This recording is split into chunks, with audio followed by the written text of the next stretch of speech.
এভাবেই বানালাম শাহী পনির। প্রথমে পনিরটা ভেজে নিচ্ছি, বেশি কড়া করে ভাজবো না, সামান্য হালকা হালকা একটু কালার এসেছে। এবারে আমি নামিয়ে নেব।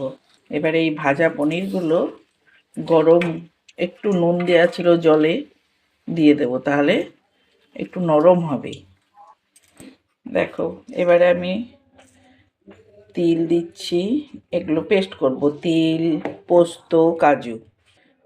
তিলের ওপর দিয়েছি পোস্ত আর কয়েকটা কাজু।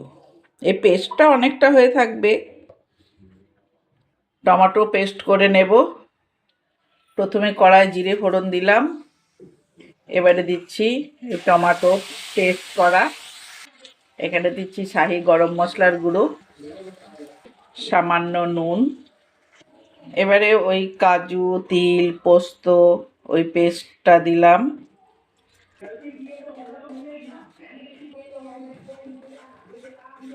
আমি এখানে সামান্য আদা দেই। এবারে দেব ওই ভাজা পনিরগুলো, একটু জলে আবার ভিজিয়েও ছিলাম আমি, নুন জলে, গরম নুন জলে। এবারে দেব ফেটানো টক দই, আর একটু মিষ্টি তো দিতেই হবে, টক দই দিয়েছি। দেব গোলমরিচের গুঁড়ো, এবারে দেব কসুরি মেথি,